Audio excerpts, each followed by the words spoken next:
J'ai pour objectif de devenir créatrice de contenu voyage à temps plein et pour ça je compte collaborer avec des hôtels partout dans le monde. Si ça t'intéresse, reste sur la vidéo parce que je vous partage absolument tout en toute transparence dans toutes mes vidéos. Donc aujourd'hui je te montre comment faire un portfolio, je vais même te donner l'exemple de mon portfolio, celui avec lequel je vais démarcher des hôtels. On va parler de qu'est-ce qu'un portfolio, qu'est-ce qu'il faut mettre dedans et je vais vous détailler le mien en vous le mettant à l'écran. Hello à tous, c'est Talia et je suis trop contente de vous retrouver sur une nouvelle vidéo. Pour ceux qui ne me connaissent pas, je suis créatrice de contenu mais pas encore à temps plein, c'est le but et je pars bientôt 3 mois en Asie, donc on va faire en sorte que ça marche. Pour être tout à fait transparente et honnête avec vous, je savais pas trop ce que j'allais faire comme vidéo aujourd'hui, puis cette semaine j'ai remis à jour mon portfolio et il est en train d'être actualisé pour pouvoir démarcher des hôtels en Asie. Comme j'ai décidé de vous partager toute mon aventure et tout le travail en coulisses de cette aventure, c'est-à-dire que quand j'aurai une collaboration et que vous verrez que j'ai une collaboration, que vous soyez pas étonnés, mais vous dire regardez, j'ai eu cette collaboration et vous montrer tout le chemin derrière. Parce que il y a plein d'influenceurs, d'influenceuses et tout qui font des contenus super, hein, mais qui t'expliquent jamais comment faire comme eux. C'est un petit peu un petit monde fermé et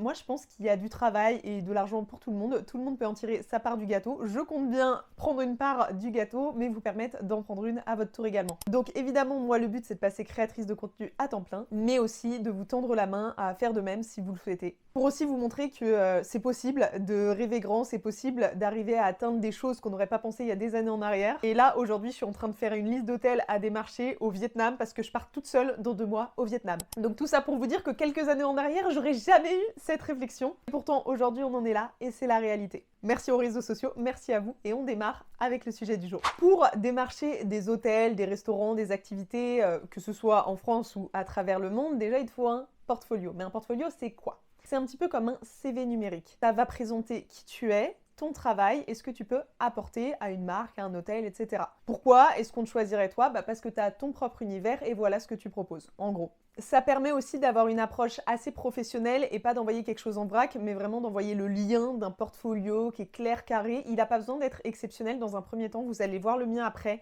Il n'est pas exceptionnel pour l'instant, il va le devenir, j'espère.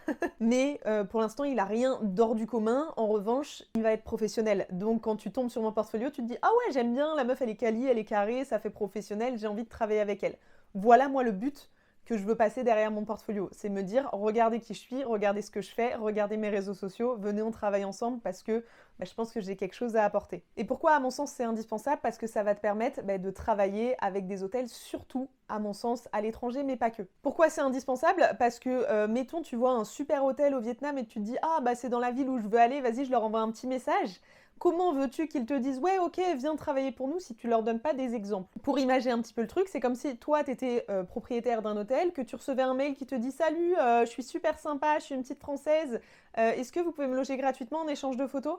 Mais que t'as aucune photo à proposer. Genre, tu sais, tu vois passer le mail, tu dis « Bah non, enfin... » Dans l'idée, je suis pas contre, j'ai de la place dans mon hôtel, mais montre-moi comment tu travailles, parce que sinon, je vais pas te proposer de venir. Enfin, tu vois, c'est du donnant-donnant. Il faut que eux s'y retrouvent, donc que toi, tu montres ce que tu es capable de faire. Mais tout de suite, je vais mettre un petit stop. Une fois que tu as créé ton portfolio, tu vas aussi te présenter pour montrer qui tu es. Et là, il y a quand même 2 profils qui se dégagent. Selon ton profil, tu proposeras pas la même chose. Profil numéro 1, tu es créateur de contenu, mais UGC, donc c'est-à-dire que tu veux créer du contenu pour les hôtels, etc., mais t'as pas les réseaux sociaux, tu fais pas d'influence, c'est-à-dire que t'as pas une communauté grande, grandissante et engagée sur les réseaux sociaux. Et le deuxième cas, c'est ça, c'est que tu es créateur de contenu, mais tu fais de l'influence, c'est-à-dire que tu partages toi-même sur les réseaux sociaux. Moi, à titre d'exemple, en tant que créatrice de contenu, je fais à la fois de l'influence et de l'UGC. Je peux faire les deux puisque, je crée déjà du contenu, donc tu as plein d'exemples de ce que je fais et je peux t'en faire, je peux mettre mon image sur ton hôtel pour que ça te fasse de la publicité, mais 2, je peux aussi présenter ton hôtel à mes communautés sur les différents réseaux sociaux, sur mes différents comptes, et donc ça te fait de l'influence. Et pourquoi je vous dis ça? Parce qu'en fait, vos réseaux sociaux sont votre première vitrine. J'ai travaillé avec beaucoup de marques sur mon compte principal, donc Talia DXFit, sur lequel je partage du sport, de la motivation, etc. Et de manière rémunérée, à la fois en influence et à la fois en UGC, je n'ai jamais fait un portfolio avec ce compte-là. Les marques me démarchent parce que je suis créatrice de contenu, qu'ils aiment ce que je propose et mon univers sur les réseaux sociaux. Donc en fait, votre vitrine, votre réseau social, votre Instagram, votre page TikTok, etc. reflète qui vous êtes. Et quand vous faites 10 000, 100 000, 200 000, 500 000 vues, ça va passer devant des recruteurs, ça va passer devant des marques. Ils vont se dire « Ah, on aime bien ce qu'elle fait, on aime bien la vibe, contactez-la. » Et on voit si on peut travailler ensemble. Voilà comment ça se passe dans la réalité. Même si vous n'avez pas une communauté énorme, même si vous n'avez pas envie forcément d'afficher énormément de choses sur les réseaux sociaux, ayez quand même des comptes qui donnent un petit peu une image de qui vous êtes, quelques photos, quelques vidéos. Éventuellement, mettez les photos et les vidéos de votre portfolio sur votre compte TikTok, Instagram, etc. pour avoir une deuxième vitrine. C'est ce que je ferais, c'est ce que je vous conseillerais de faire, puisque moi, j'ai les deux, j'ai mon compte et mon portfolio. Et là, je vous ai perdu, vous allez me dire, mais Talia, on comprend pas. Tu nous parles de portfolio, là, tu nous dis de faire des comptes sur les réseaux sociaux, mais tu nous dis que toi, tu as travaillé sans avoir de portfolio. Oui, tout à fait, je vous dis ça. Mais parce que, encore une fois, j'ai été contactée parce que je fais de la création de contenu, donc ça m'a permis de travailler en tant qu'influenceuse, entre guillemets. Mais là, je m'attaque à un autre domaine, on va dire, si je peux dire ça comme ça. C'est-à-dire la collaboration à l'étranger, avec des hôtels, avec des marques, dans des pays différents, en tant que Talia, créatrice de contenu voyage. Et il n'y a aucun moyen que, n'ayant jamais voyagé au Vietnam, des marques vietnamiennes viennent me dire on aimerait travailler avec toi. Ça n'existe pas, c'est pas possible, c'est à moi d'aller les démarcher. Et c'est en ce sens-là que c'est hyper important d'avoir un portfolio. D'ailleurs, petite histoire, je fais du contenu sur le Japon, sur mes réseaux sociaux, puisque c'est le dernier gros voyage que j'ai fait, même si là, il y a de grosses choses qui arrivent là prochainement, c'est trop cool. Il y a même un mec qui tient un salon, un head spa à Tokyo, un japonais, qui m'a contacté sur Instagram pour me dire écoute, je sais pas si t'es encore au Japon ou pas, mais si ça te dit, je t'offre une prestation et tu viens dans mon salon en échange d'une vidéo. Donc clairement, de l'UGC non rémunéré, ce que je cherche à faire actuellement. Un jour peut-être, j'espère, je serai rémunérée, mais c'est pas le cas pour l'instant. Et donc dans un premier temps, je veux juste amortir le coût de mes voyages, faire de belles rencontres, faire de belles découvertes, tout en apportant mon savoir-faire, mes vidéos, mes photos aux gens avec qui je peux collaborer.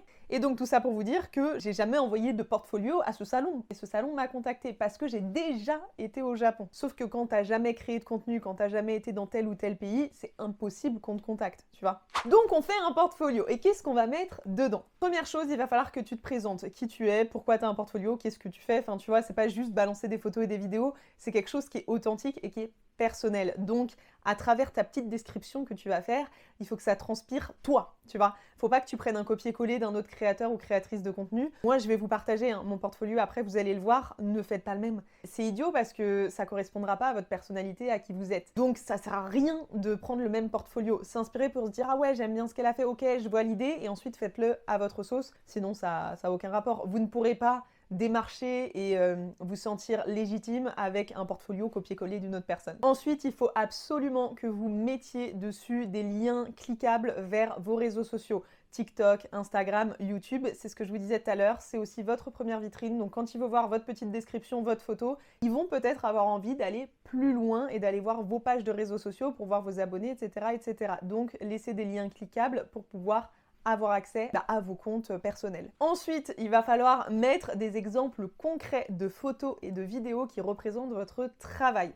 Si vous n'avez jamais collaboré avec des marques, etc., ce qui est mon cas pour l'étranger, les contenus en UGC ou avec des marques que j'ai, ça n'a aucun rapport puisque c'est tous dans le domaine sportif, vêtements de sport, nutrition sportive, etc. J'ai aucun exemple à faire à l'étranger. Qu'est-ce que j'ai fait? J'ai pris mes photos, mes vidéos perso et je les ai balancées. Oui, c'est pas ce que je vais faire exactement dans des hôtels, mais au moins ça me donne une première approche. Et ça me permet de montrer un petit peu mon travail aux personnes qui voudront potentiellement collaborer avec moi. Donc tu mets des photos, tu catégorises ou pas, ça c'est toi qui vois. Moi j'ai catégorisé avec des activités, des choses comme ça, mais je vous montre juste après, on va détailler ça ensemble. Et ensuite des vidéos pour aussi avoir des exemples vidéo. Et tu démarches avec ça dans un premier temps. Je vous dis, moi c'est ce que je vais faire. Et quand j'aurai décroché ma première collaboration, parce que je compte bien en avoir, je vous le dirai. Et ensuite mon portfolio s'affinera avec les travails que je fournirai avec des hôtels. Je pourrai après mettre en exemple les photos, les vidéos que j'ai prises pour tel ou tel hôtel, les mettre dans mon portfolio, mettre le nom de l'hôtel, le pays dans lequel j'ai travaillé, et donc professionnaliser encore plus mon portfolio, lui faire gagner en valeur un petit peu. Et dans un premier temps, on met ce qu'on a. Et enfin, il faudra que tu mettes ce que tu proposes de faire, même si je pense, et je t'invite dans le mail d'approche que tu feras aux hôtels, etc., de déjà leur dire ce que tu proposes, mais de le remettre encore dans ton portfolio, parce que c'est ça qui intéresse les gens. Qu'est-ce que tu vas leur apporter? Des photos de qualité, le droit sur les images que tu vas leur donner pour leur site internet ou les réseaux sociaux, une mise en avant sur tes propres réseaux sociaux auprès d'une communauté de 10 000, 15 000, 20 000 personnes, je sais pas, tu vois, mais c'est ça qu'il faut aller chercher. Et en parlant de ce portfolio, on va le regarder ensemble pour que vous puissiez avoir une idée. C'est pas le meilleur, c'est pas le plus performant forcément, mais c'est ce qui me servira dans un premier temps de vitrine et qui, comme je vous dis, se peaufinera au fur et à mesure, et je vous ferai un update après mon tour d'Asie parce que je pense qu'il aura bien changé le portfolio. mais déjà dans un premier temps, voilà à quoi il va ressembler. Donc, sur la première page, moi j'ai voulu faire une petite présentation, comment je m'appelle, le nom de mon compte, le lien cliquable vers mes différents réseaux sociaux, donc TikTok, Instagram et YouTube, et le fait que je suis créatrice de contenu voyage. J'ai oublié de préciser un truc, mais tout mon portfolio est en anglais. Pourquoi? Parce que là, sur mon compte, je m'adresse à un public international, donc je ne vais pas commencer à parler français. À part pour les Français, ça n'a aucun intérêt. Donc, comme je vais m'adresser à des gens qui travaillent au Vietnam, puis au Corée, puis au Japon, puis ailleurs dans le monde, il faut absolument que j'ai le langage le plus commun, le plus courant et le plus parlé, la langue la plus internationale, l'anglais. Ensuite, j'ai mis une petite présentation de qui je suis, comment j'en suis arrivée là, quel est mon projet, qu'est-ce que je cherche à faire, etc. Pourquoi j'ai envie de travailler dans la collaboration. Et j'ai mis une photo de moi, parce que tu as besoin, encore une fois, d'avoir un truc authentique, d'avoir un truc personnel. Tu es un humain, tu vois. Tu arrives en tant qu'humain, pas en tant que marque, tu arrives en tant que personne qui veut collaborer avec une marque, un hôtel ou autre. Il faut que tu aies quelque chose de différent, quelque chose d'authentique. Les gens, il y en a partout. Qu'est-ce qui fait la différence? C'est toi. C'est qui tu es, comment tu t'appelles, ce que tu fais dans la vie, comment t'en es arrivé là, tu vois, un truc synthétique mais qui permette de te présenter. Toutes les pages suivantes, j'ai mis des exemples de photos, puis à la fin de vidéos. Au niveau des photos, j'ai mis les activités, les hébergements, des lieux que j'ai visités, etc. Donc des jolies photos que j'ai mises, que j'ai prises moi-même. Et ensuite, là, la dernière slide, elle n'est pas finie, je vais mettre des vidéos, mais j'attends un petit peu, je ne sais pas encore quelle vidéo présenter pour que ça parle le plus possible aux marques.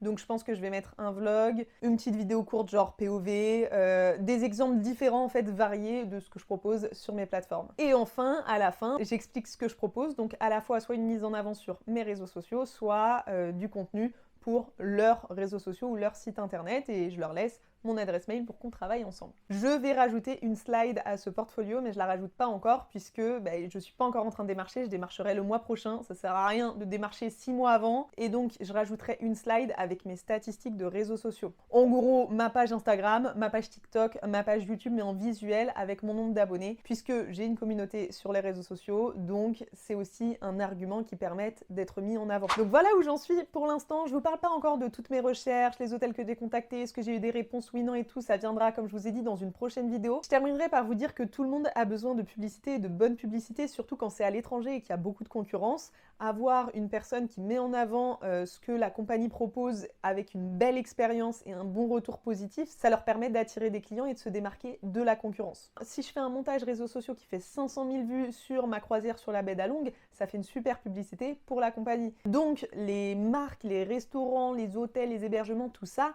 ils ont tout intérêt à collaborer avec des gens de manière rémunérée ou non, ça dépend de la notoriété de la personne. C'est tout bénef de bosser avec les gens et c'est pour ça que ça peut hyper bien fonctionner. Évidemment, je prends des notes autour de mon passage en tant que créatrice de contenu à temps plein, parce que ça va arriver, hein, moi j'ai aucun doute. Et je vous partagerai tout ça, je vous ferai peut-être un e-book à l'arrivée quand j'aurai bien démarché, bien travaillé le truc. Là pour l'instant, je vous partage un petit peu les prémices, mais petit à petit, je prends des notes pour vous dire les trucs à faire, les trucs à pas faire, les trucs où j'ai perdu du temps, les trucs où c'était la formule gagnante, vous voyez.